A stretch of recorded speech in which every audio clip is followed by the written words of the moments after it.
A good morning. My name is Sam and I'm welcoming you to the FPL show. Welcome to Game Week 7 review. We have quite an indifferent week, if I may call it. And on the screen is the template that I had decided to go with. Remember, I had shared a number of scenarios that I would be going with, and to some extent this is the one that I had chose to go with, or so I thought. So those were, I was not supposed to do all that at a go, but I wanted to have a plan to go down with, or to go into game week 8 with. So that is what I had been working on. I made 2 transfers. I think I brought in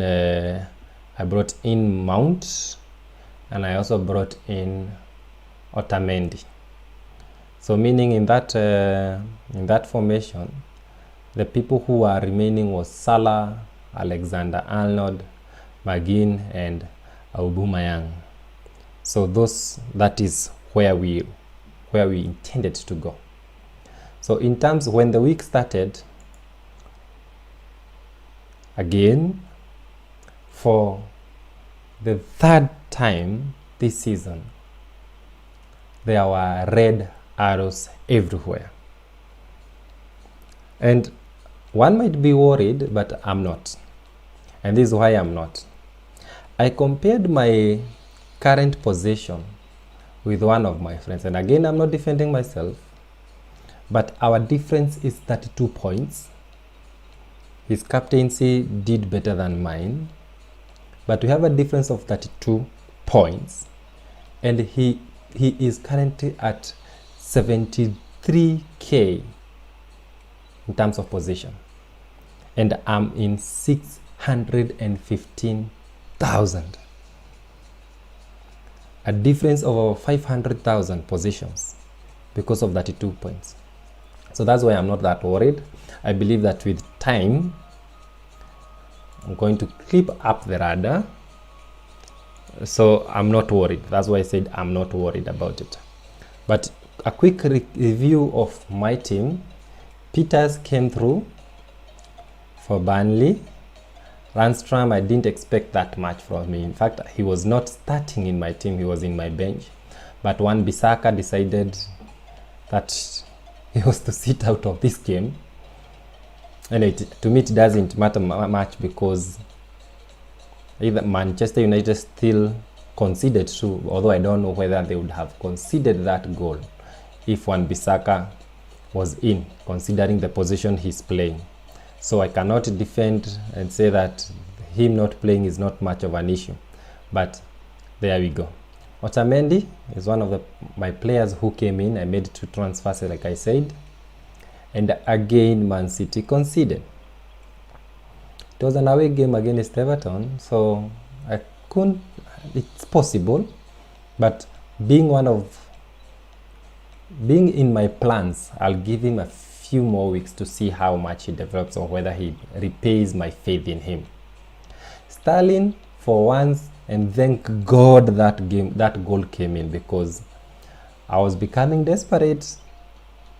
When the game started and I realized Aguero was not playing, I felt that this is our day, where Sterling would play at a more advanced role.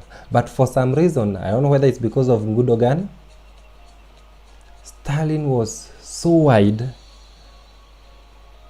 that I didn't know where the goal was coming from. Other than a cross, I didn't even see how he could even have assisted from that position. And then he lost one chance after the other, and I felt that this is a repeat again.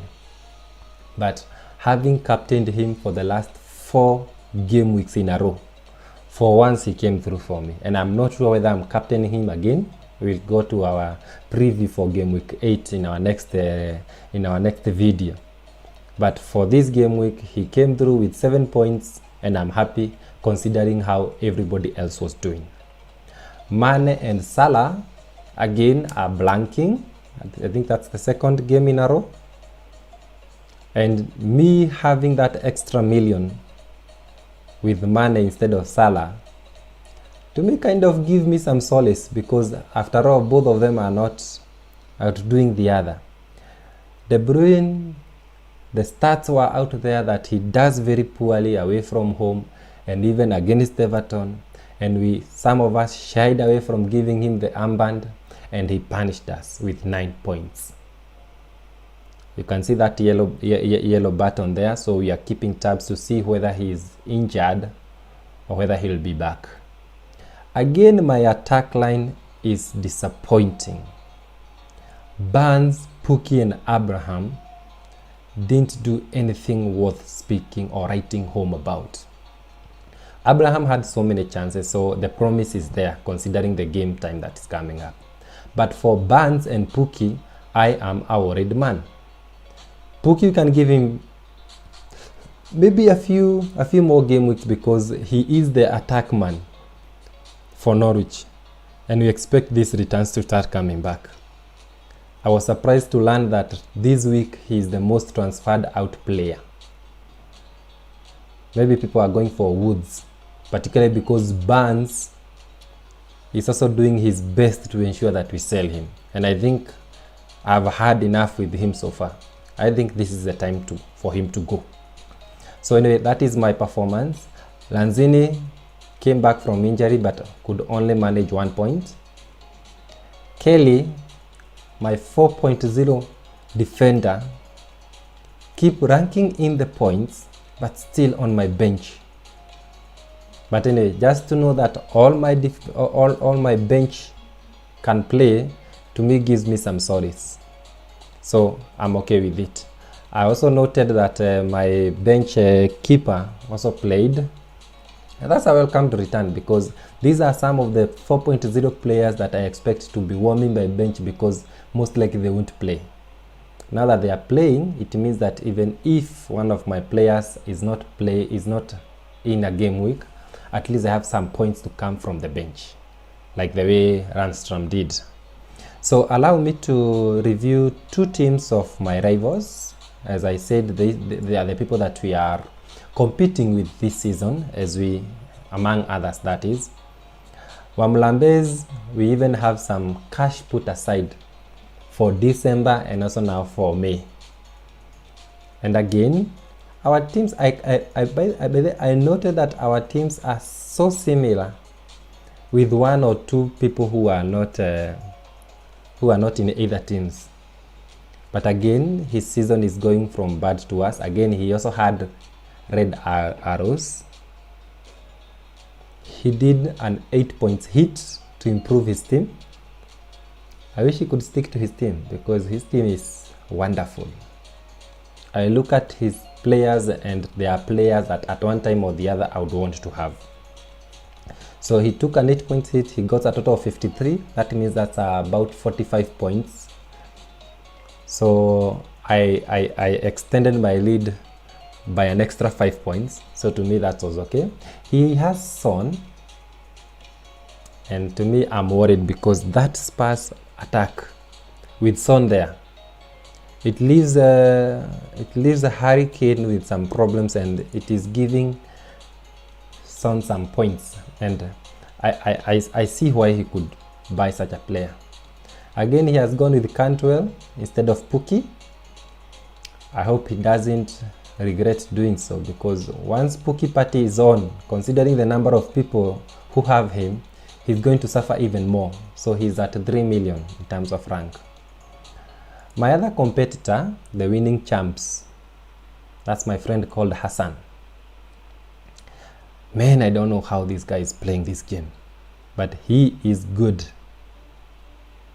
I had enjoyed seeing Aguero benched, although as the game progressed on, I knew Aguero had to come in, and I was fearing that he would even come in and score a goal while I waited for Sterling. But for what it's worth, his assist gave my captain the goal, so all is forgiven. I also look at his defense. How he went for Matip and Evans, and they are still racking in the points, is beyond me. And I think he is reminding me that there are some players out there that nobody is looking at that are really good. That Leicester fixture for the next around 6 or 7 games, I expect Evans to get even more points. I don't know whether I'll be going with any of their players. To me, I'd rather go with the attack, but not the defense. But that is me. But speaking of Hassan, he's doing well. He got 58 points. Again, took an 8 points hit. He made 3 transfers. Minus that from his total points, and that brings him to 50 points like me. And so you can see that he has 50 like me. He has done 3 transfers. That means he has improved his team. And this brings up my point that I raised in another video that you can go back and check about what really is it worth it taking these points hit, because sometimes it is, instead of sticking with a team that you are not comfortable with. And as long as these changes you are making to affect that team for the next 3 or 4 weeks, to me it's worth it, and you don't need to take a wild card for it. If you are making 3 changes, then go with it. So he's at position 143, so far ahead of me, yet the difference in points is just minute. And dare I say this, I'm giving it 3 weeks and I'll be ahead of him. That is me. So there you have it. That is the review. That's the review of Game Week 7. It was indifferent, like I said. I'll be looking to make some changes in my team. Be on the lookout for the Game Week 8 preview, because I think for once in this week I'm taking an 8 points hit. Yes, there you have it, an 8 points hit, because I'm not comfortable with my current position even when we think that it's early days, and I want to take advantage of the indifference of everyone before crunch time. So thank you for joining me for this review. Ensure that you like, ensure that you share, ensure that you subscribe to the channel. The FPL show will come good. I know, I can feel it. And you'll be part of that team that made it great. Do have a great week ahead. Thank you.